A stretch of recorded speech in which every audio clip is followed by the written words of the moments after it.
The royal family's unwavering loyalty to the country and the British people is an inspiration in times of crisis.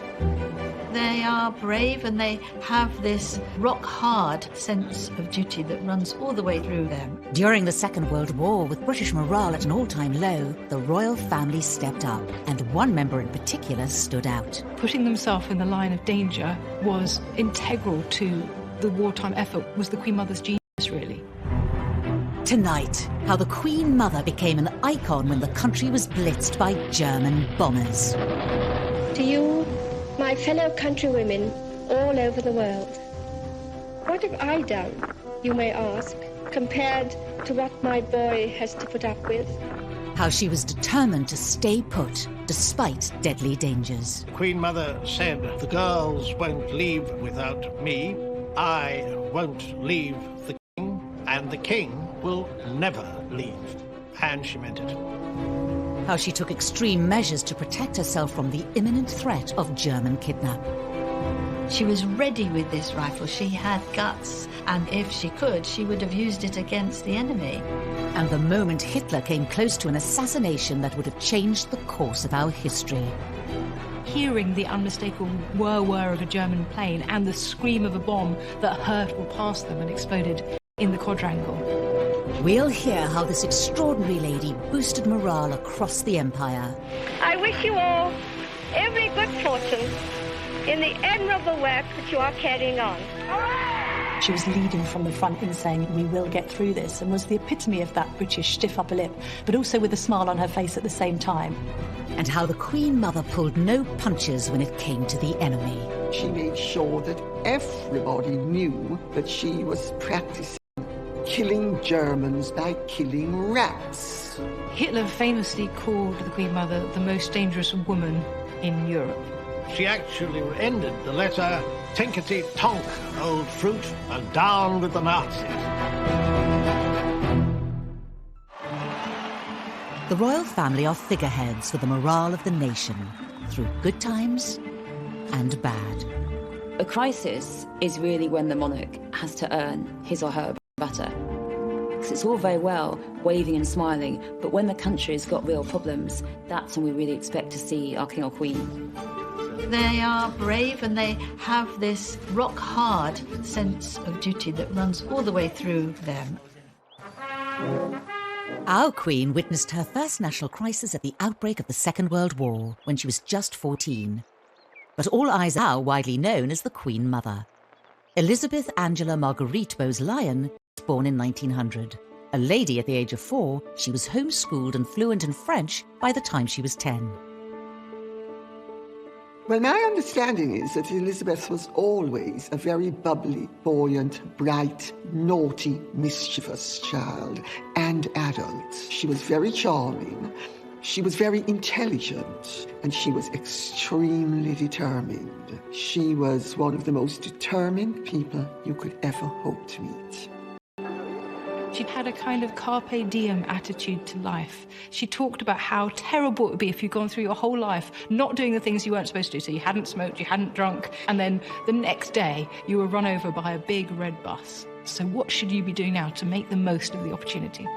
Her parents, the Earl and Countess of Strathmore, stressed that patriotism and religion were so tremendously important. I think this instilled in her a steel that became evident in a time of crisis which was so important. Elizabeth's earliest experience of a crisis was at the age of just 13, during World War I. Sadly, she lost one of her brothers in the First World War. He was part of the Black Watch Regiment, and he was killed. Another of her brothers was also taken as a prisoner of war for 2 years. So this really had an impact on her throughout her life. One of the childhood homes, Glamis Castle in Scotland, was opened up as a convalescent hospital, and throughout the war years, she looked after the wounded soldiers. These young men, these young working class men who no girl of her class would ever have spoken to. She's getting them cigarettes, she's chatting to them about their wives and girlfriends, and she really saw, I think, firsthand the sacrifices that the working classes make. So really, overnight, Elizabeth Bowes-Lyon went from a very fun-loving girl who had a very sheltered childhood to seeing first and the suffering and the horror inflicted by World War I. Young Elizabeth would go on to have a significant relationship with a military man, Prince Albert, the Duke of York, Queen Mary's second son. After courting Elizabeth for more than 2 years and proposing unsuccessfully twice, Albert finally won her over, and they were married on the 26th of April, 1923. People were quite surprised that the Queen Mother, somebody very gregarious, very much a social butterfly, very extrovert, ended up marrying the Duke of York, or Bertie as she affectionately knew him, because he was very shy, had a stutter. I think there were royal watchers thinking, how extraordinary that he has landed this lady. In 1936, their lives changed forever. Wallis Simpson. Overnight, Albert was crowned King George VI, and Elizabeth became Britain's new queen. I rely upon what the Princess Royal said about how Elizabeth felt when she became queen. You know, some people said, oh, she was furious and she didn't want it and all of that. The Princess Royal said, oh, I do wish she'd stopped grinning like a Cheshire cat. It's so unseemly. I think she was absolutely thrilled to be queen and remains thrilled to be queen. Elizabeth quickly adapted to life as queen, and it soon became clear she was not interested in a backseat role. And I would like to say to all those who have been taking part in the display how much I've enjoyed it. It is said that there were two kings of England, King George VI and Queen Elizabeth. And in fact, Winston Churchill complained to Lord Beaverbrook, and I got this from my sister-in-law Jeannie, who was his granddaughter, that he didn't think he could continue to have regular audiences with the king, because whenever he needed immediate decisions, the king would say, oh, leave it with me, I'll think on it overnight, meaning I'll consult Elizabeth. She started a mission to get her husband ready for his new life as king. One of the most pressing matters was his stammer, which he developed around the age of 8. Scheme whose inception we saw when we were last in Glasgow 10 months ago. And she almost frog-marched him off to Harley Street because he had a stammer, and she knew that that was not a way to be if you were a king. And he saw someone called Lan or Logue who helped him overcome his stammer. And she helped him too. He had to do exercises every day. So she built up his confidence. She bucked him up when he had to go and see members of the public, which he found so daunting. Lord Halifax actually described her as a steel hand in a velvet glove. And above all, I suppose, she gave him love, and he flourished because of her love. She made it possible for him to find the inner strength that was needed. And she inspired him, and she taught him how to connect with the people in a way that was really, really important for the years that followed. Public opinion across the empire remained at an all-time low from the abdication crisis. But the monarchy was about to be faced with their biggest emergency in history. For the second time in the lives of most of us, we are at war. On September the 3rd, 1939, Britain declared war on Germany, and King George and Queen Elizabeth were catapulted into the centre of a huge international crisis. When we think back to the King's speech and the idea of George VI having to step up, we must also look at the fact that his wife was forced to do exactly the same. And that was despite huge concerns about their own role and her own concerns about her husband being king and how he would cope with that during wartime. The Queen Mother was seen as Britain's secret weapon in the war. She had two roles. One was to help her husband, King George VI, and one was to be herself. It was a role that she seems to have been made for.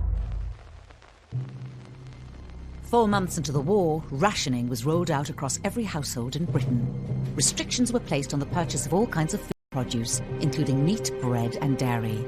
The royal family led by example, and under Elizabeth's influence, they faced the struggles of war alongside their people. The Queen Mother had these strict rules for wartime economy. So at Windsor Castle, there wasn't much heat. I mean, it was so cold that the women were forced to wear their furs inside, cover themselves with blankets. There was a single bulb in each room. The royal family had ration books like everyone else. They had clothing coupons. One very touching story There were national appeals for aluminium because it was needed to make the planes, and the Queen Mother encouraged her daughters, Elizabeth and Margaret, to give up their saucepans that they had in their Wendy house. The Queen felt very strongly that she had to show they were all in there together. When Churchill came to visit, he was taken aback by the fact that the Queen Mother had instigated the palace to react positively to rationing. He was given some sandwiches and he said they were disgusting, and were they filled with sawdust? The Queen Mother was a very determined woman, and she was very tough, and it's very clear that this adherence to these strict rules during wartime came from her. A year and a half into the war, things took a dramatic turn for the United Kingdom. The 7th of September 1940, the Luftwaffe attacked London, leaving 430 dead, a day that would become known as Black Saturday. The Battle of London, which began with strong forces of Nazi bombers attacking the capital, led to a big fire on the waterside early in the onslaught. It marked the start of the Blitz, and over the next 57 days, the country repeatedly came under attack by German aerial bombers. The main aim was areas where the Third Reich felt there would be industrial production, and so we're looking at docks, we're looking at factories. In just 9 months, over 40,000 people died, and up to 139,000 were wounded. Over 1 million homes were destroyed. Churches, historic houses, museums, the Commons in the House of Parliament was destroyed. And so there was a sense in which the city, particularly the capital city, on Britain. The idea that you could be bombed to smithereens at home, war had never been like this before. It would always been overseas, now it was at home, and the home was threatened, and the suffering was really unimaginable. London was bombed more heavily than anywhere else. The Luftwaffe destroyed a third of the capital. On the morning of the 13th of September, they set their sights on the city's prime target, Buckingham Palace. She describes these plumes of dust, the horrendous noise, and like any other families facing a similar situation at the time, that scrabble to find out if anyone had been injured.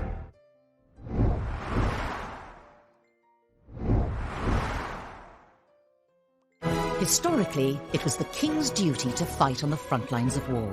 The last to do so was George II in 1743, during the War of Austrian Succession. Traditionally, the role of a monarch was to be a warlike figure, to actually be a war leader. At the time of the Second World War, it was a more ceremonial role. But actually, that ceremonial, symbolic role was incredibly important. A hands-on monarch was crucial in boosting the mood of a war-torn nation. Once again, we have been forced into war. We have all a part to play, and I know you will not fail in yours. Only when we have won through to an enduring peace shall we be free to work unhindered for the greater happiness and well-being of all mankind. The Queen Mother, then Queen Elizabeth, was ready to fulfill her duties, even if that meant putting herself in danger. As the death toll continued to rise, politicians expressed concern, not just over the royal family remaining in their home, but staying in the country. The Queen Mother's personality was one of defiance. She was tough, she was resilient. Churchill was advising her to flee to Canada. It was actually advised by the Cabinet Office at the beginning of the war and advised again by Churchill at the time of the Blitz. The Queen Mother said, "The girls won't leave without me. I won't leave the King, and the King will never leave." And she meant it. It was troubling to Churchill, it was troubling to ministers who had advised them, like other aristocrats, to flee and leave the country. But they defied that. Elizabeth had a great amount of influence over her husband. I don't think he would ever have left the country. He'd have seen it as his role to stay. But I do think that he did consider that Elizabeth and his daughters should go, and she was determined that she should stay, and also that the princesses should stay as well. Elizabeth knew exactly what she was doing. Press reports of the family remaining at the palace portrayed a powerful message to both the enemy and the people at home. The resistance and of British pride. The message was that things weren't that bad. They couldn't be that bad if the King and Queen were still here. So it's very much a sense that they were saying, we are in it with you. This is a narrative of shared suffering. And it's amazing what people can endure if there's a sense of equity about the distribution of the suffering. And so understanding that, putting themselves in the line of danger was integral to the wartime effort was the Queen Mother's genius, really. Well, I think there was a very strong propaganda message to the royals staying put. It was very much this sense of we will not be defeated. Refusing to leave the most iconic building in the country was a tactical move, but it left the family and their staff vulnerable to attack from the Third Reich. It was a huge risk for the royal family to stay in London at the time of the Blitz. Just like today, the royals are a target. To be able to take one of them out, that would have been a morale boost for the Germans, but it also would have knocked the morale of the Brits as well. German aerial bombers were not the only threat to the royal family. There were rumours of potential kidnap from German parachutists. So with the help of Winston Churchill, Elizabeth took drastic measures to prepare herself. During the war, Churchill came and saw her a great deal, and he gave her a rifle. And so she would go around practicing shooting by trying to kill off rats. But she was ready with this rifle. She had guts. If she could, she would have used it against the enemy. This was seen by many as a clever propaganda technique devised by Elizabeth.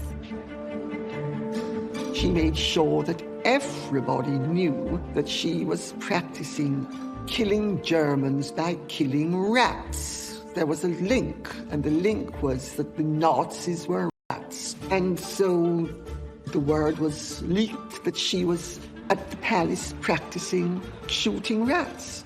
Propaganda is very important in a war.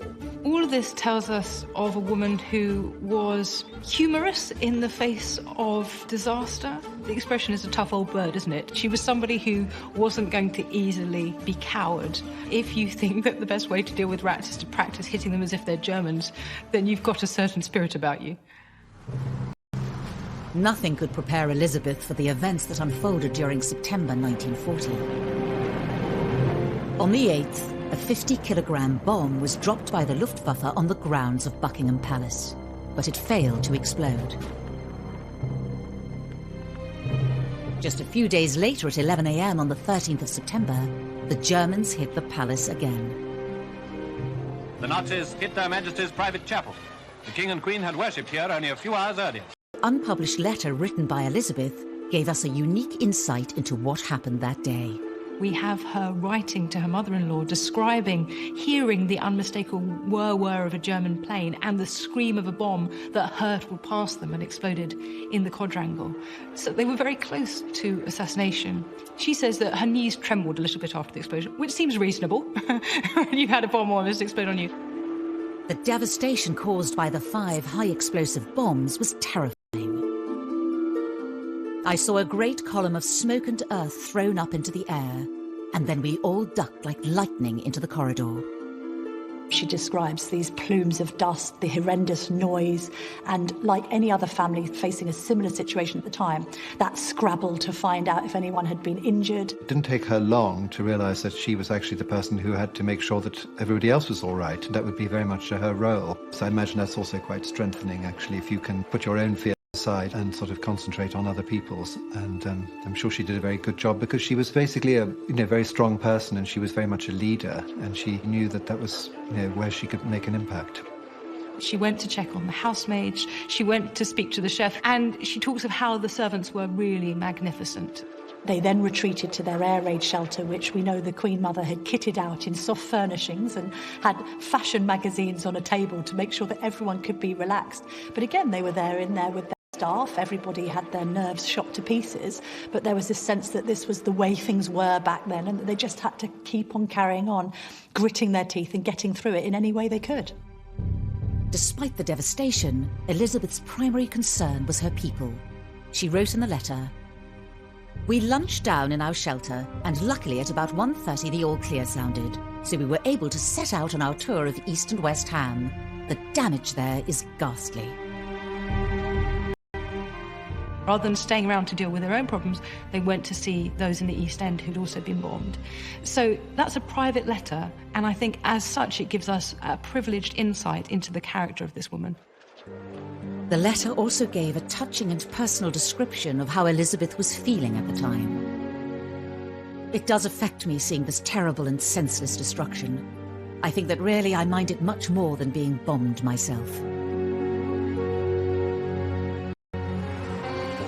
4 people were injured that day, and later 1 died. The King and Queen had been lucky to walk away unharmed. Churchill himself was not told the closeness of this attack and what had happened until quite a long time later. She wasn't intimidated, she wasn't scared, so I really think that showed it. Her spirit is summed up, by the way. She said, "Dear old BP," meaning Buckingham Palace, "is still standing." And to a cousin, she actually ended the letter, "Tinkety-tonk, old fruit, and down with the Nazis." The bombing was a pivotal moment in the royal family's relationship with the public. Hitler had actually brought them closer together. I think from the Nazi high command that if they bombed Buckingham Palace, it would create press images of this destitute sovereign, the bombed out palace, and it would lead to despair among the British people. And exactly the opposite happened. 40 reporters were invited to view the damage. All civilized people give thanks that their majesties have escaped the Nazis' barbarous attacks. The Sunday graphic newspaper detailed how that day resonated with so many people. For the second time, a German bomber has tried to bring death and destruction to the home of their majesties.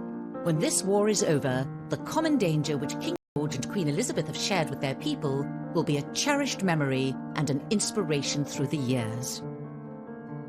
The message that was coming out of that was, this beast in Berlin who has tried to assassinate our beloved sovereign, we can't let them get away with this. And there was a sense of pulling together. So immediately, it actually served to do the opposite to what the Germans have thought and became this extraordinary PR opportunity. The king is still in London, in London, like Mr. Jones and Mr. Brown. The king is still in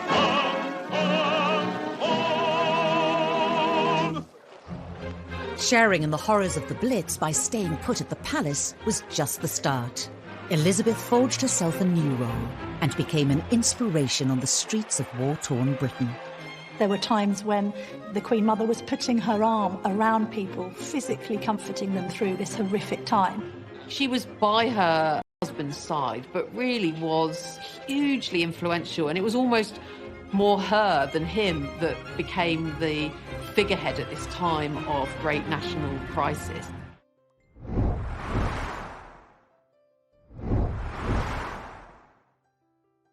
During the early stages of the war, public perception of the royals was not always positive. War broke out only a few years after the abdication crisis, and so the royal family hadn't really recovered in terms of public opinion. The fact that she was wearing her furs and showing off their riches, and it seemed their safety by comparison to those who'd been bombed, really struck a nerve, and there was great hostility. King George and Queen Elizabeth's perseverance and solidarity with their subjects at the outbreak of the Blitz turned the tide. Very severely. The royal visitors were wholeheartedly welcomed everywhere they went, and everywhere they went, their majesties saw and admired the spirit of the people. Well, indeed, they didn't cancel royal visits either during these bombings, so although they'd have faced horrific turmoil in their own property and had bombs raining through, they still insisted on going and seeing those who weren't so fortunate. There was an occasion where she offered to hold a baby because a mother was there with her arm in a bandage and couldn't quite handle the infant. There were times when the Queen Mother was putting her arm around people, physically comforting them through this horrific time. After Buckingham Palace was bombed, whereas there'd been booing, jeering beforehand, now it was clear that even if you live in a palace, it doesn't mean you're safe. It doesn't mean that Hitler's not going to attack you. London wasn't the Nazis' only target, and Elizabeth insisted on visiting all sites obliterated by war. Of course, the Germans didn't simply just bomb London, they bombed other parts of the country, and the Queen Mother would go there. She was this kind of on-the-spot task force figure that would go and rally people and sympathise and empathise. They were very much at the forefront of this charm offensive to just try and keep smiles on faces, try and keep morale up, and they did that well beyond the confines of Buckingham Palace and went all over the country doing it. There was an incident in Plymouth in March 1941 when a place which obviously a naval port had been bombed badly during that day. They visited, and after they left that evening, it was faced with another bombardment. They were just between the two. So this was a dangerous strategy, but an important one because it gave the message that they weren't cowards, that British people weren't cowards, that they weren't a cut above the British people. They would go and put themselves in these places, and that they cared about the suffering of their people. And that was such an important message. On the 14th of November 1940, Coventry City Cathedral was struck by 30,000 explosives, killing around 600 people. The city, having been mercilessly bombed throughout a whole night without regard to military targets, now presents a grim appearance of devastation. Again, without hesitation, Elizabeth defied the Nazi threat by standing shoulder to shoulder with the British people. She understood the fear, the devastation of the Blitz, and she would once again go out, visit people. It absolutely exemplified all that was the best of London, indeed the whole country, at this time of crisis. Many, many hundreds of people were killed. She went there and there was this sort of outpouring of affection for her. The national anthem was sung by hundreds of people, but it was this reaffirmation of those bonds. It really was hugely influential, and it was almost more her than him that became the figurehead at this time of great national crisis. As a significant part of the monarchy, Elizabeth played a pivotal role supporting the nation in a time of crisis. I think she was determined to do everything in her power to help this country. I mean, obviously she couldn't go and fight, but she could be there to boost morale. Our own Queen Elizabeth has found time, amidst a host of other royal war duties, to institute a sewing bee in Buckingham Palace. Part of, I think, the Queen Mother's psyche of getting through the war was trying to maintain as normal a life as possible. This sense constantly that she would not let the Nazis defeat her didn't just mean in that sense of kowtowing to bombing raids over Buckingham Palace, but equally not to stop her and fellow Britons in their traditional way of life. Elizabeth found many ways of instilling positivity in troubled times. It wasn't just through visits to bombed-out areas. Due to the closure of music halls, theatres and other cultural venues, she kept spirits up through public appearances. She went to concerts at the National Gallery. The pianist Ira Hess had organised these daytime concerts, and the Queen Mother said that these were some of her happiest hours in these dark times. And she was also concerned about keeping other people's spirits up. On one occasion, the Queen Mother actually even wrote out a poem for Churchill and had it sent round to Downing Street. He was had a very romantic sort of nature, really, and so is said to be supported, by some stirring words from the Queen at this point. It's very important to him. And boosting things for him, as to keep him going, was very important, and that's one of the key roles that the King and Queen had during that time. While the King focused on how the war was unfolding overseas, Elizabeth kept her focus closer to home and spoke directly to those left in Britain. Well, the Queen Mother was in a great position to give speeches to women and children. If you imagine that the King was in lockstep with Winston Churchill trying to give the more alpha message about the war effort and how things were going on the Western Front, a sense that the Queen's responsibility was to try and keep things calm and settled on the home front. World War II was a significant moment in the changing roles of women, that women took on new roles. They were in factories, they are out there working, they're working in the transport, they're working in shops, and even if they're not working, they are at home with full responsibility for the family because the men's are away. Financial decisions, they have to take them. Elizabeth did these motivational speeches throughout the war, speaking to women and children about what they were suffering, what they were going through, supporting the war effort, supporting their men. On the 13th of October 1940, the Queen Mother gave a speech supporting the women of Britain. To you, my fellow countrywomen all over the world, what have I done? Chasing submarines in the Atlantic or chasing Rommel across Africa? She was basically saying to them, we're all in this together, and I'm acknowledging that you're having a hard time. And she made it plain to people that she was sharing their hard time. In your different spheres, you have done all that he has done, and endured all that he has endured. It wasn't just through her words that Elizabeth inspired others. She also joined the military services. The Queen Mother became the Commandant-in-Chief of a number of services like the Auxiliary Territorial Service, the Women's Auxiliary Air Force, the Royal Naval Service, the Women's Royal Naval Service. So much of the communications from the royal family during the war was intended to say, we are like you. I'm joining up to these things in support of the men, just as you are doing. And that's the tone of her communications to the women of Britain as well, that she was nothing special, but she was doing what they were doing. And that was the symbol that was at work there, really. It was the work of their mother that encouraged Elizabeth and Margaret to follow suit. Princess Elizabeth, now a second subaltern in the ATS, has been on a 3-week course of instruction. In the classroom, she pores over a map, sharing it with a sergeant, Patricia Young of Fleet, Hampshire. Well, I think the Queen's example was followed by her daughters literally to the letter, in the sense that the Queen said she wanted to contribute to the war effort and contribute to the military effort. And Princess Elizabeth particularly looked at this example and said, OK, well, I shall also sign up. So she signed up to the ATS, the Auxiliary Territory Service, and she qualified to drive trucks, and she made her own contribution. I think eyebrows were raised at the time, this idea of a future Queen taking the risk of helping to serve on the home front, but the Queen wanted to do it, and I think she was largely empowered to do so because she observed her mother. The reputation of the monarchy was now on the rise, thanks to their contribution during the darkest days of war. And as the British public warmed to the royals, the enemy's opinion of them began to change as well. This idea that she was rallying the troops and those at home, having a huge effect on morale, a positive effect on morale, at the very time the Nazis were trying to reduce it. Hitler famously called the Queen Mother the most dangerous woman in Europe. And that gives you some indication of how he perceived her inspiring popularity to be a real threat.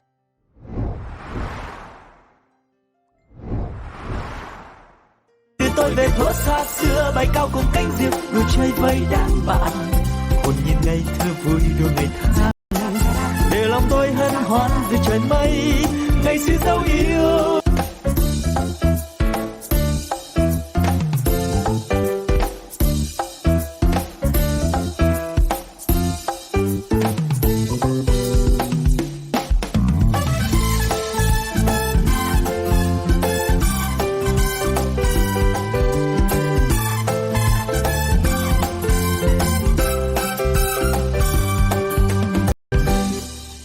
Ngày xưa tôi thả những cánh diều dây lướt trên bầu trời phiêu du cùng áng mây hòa trong gió tiếng sáo vang từ đâu diều bay vút cao.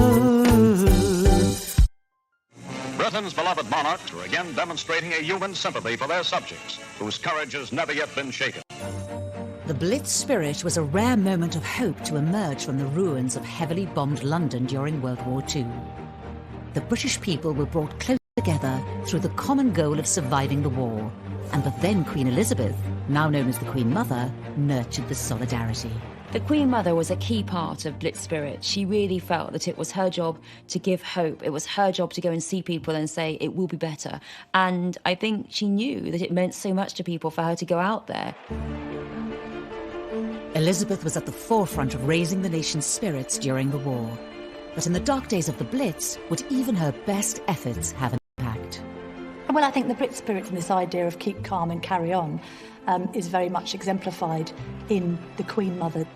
That sense of putting duty first, of being visible, of trying to connect with the public, because you are a figurehead on one hand, but also taking this role as mother of the nation. The Queen Mother was this kind of on-the-spot task force figure that would go and rally people. It just gave everybody a sense of hope, a sense of optimism, a sense of strength. And indeed, the Ministry of Supply, when they did figures afterwards of productivity on days after visits from the King and the Queen, productivity would increase. I wish you all every good fortune in the admirable work that you are carrying on. People had had a lift, people were re-energised again, and it was that the Queen Mother really did bring to the war effort. Elizabeth's unsinkable optimism and rabble-rousing character was well received on the home front, but also felt keenly behind enemy lines.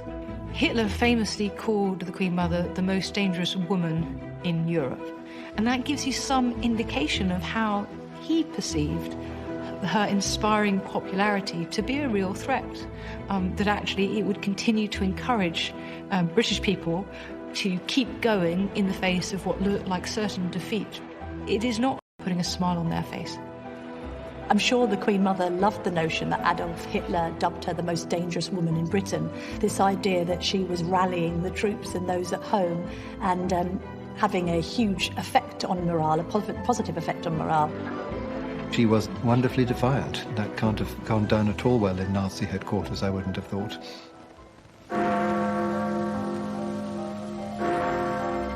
On the 11th of May 1941, the Blitz came to an end. 4 years later, at 6 p.m. on the 8th of May 1945, Germany surrendered unconditionally. The King broadcast to the nation that the war in Europe was finally over. Germany, the enemy who drove all Europe into war, has been finally overcome. The Queen and I know that the ordeals which you have endured, we are proud to have shared some of them with you. So VE Day, Victory in Europe Day, was huge. The end of the war. Where you've got huge, jubilant crowds gathering, people jumping in the fountains in Trafalgar Square. You've got people dancing in the streets. And at the heart of this is thousands of people gathering to pay tribute to the royal family.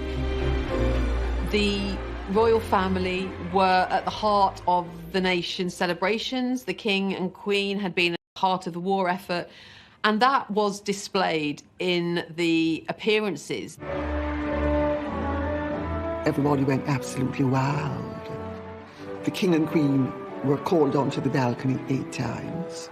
They were there sometimes with their daughters, sometimes with Sir Winston Churchill. People went crazy. It was the most wonderful, wonderful day. The average Briton were calling for the King and Queen because they absolutely perfectly embodied the spirit of the nation.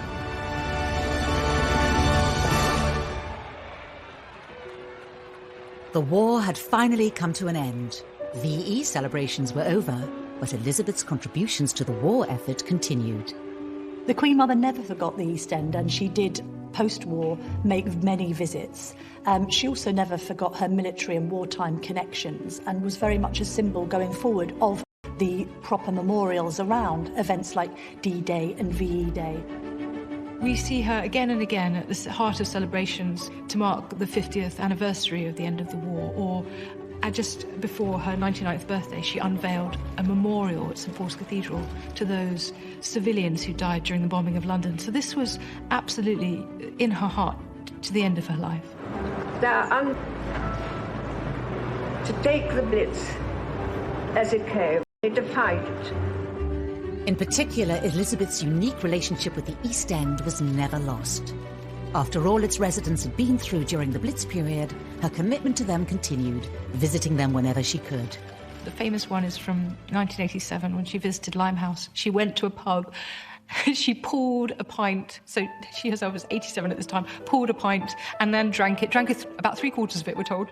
She was the best of them, and for them she was not this great other distant privileged woman. She was a woman who had gone through the war with them, at one with them, had seen them through. One lovely thing was that every year whilst the Queen Mother was alive, at her house, Clarence House, on her birthday would arrive a huge cake from the East End, which was from all of those that she had comforted during their terrible suffering. Long after the war, really right through to the end of her life, she was one of theirs, and there was a sense of real affection and bond between them that really actually, never died. The Queen Mother's death on the 30th of March 2002 marked the end of an era for Britain and the monarchy. I remember it very clearly, a sort of terrible feeling of loss when she went. There was a feeling that somehow a tremendous sort of spirit, who had been still very visible right up to the end, had suddenly left us, and that was very sad. I think that everybody who remembers the Queen Mother remembers her affectionately. And there was this great outpouring when she died. She had lived a long life, 101 years, but she was a great loss. And the only thing that we can take from that as a silver lining is that so much of what she exemplified in her life has since been adopted by the younger royals.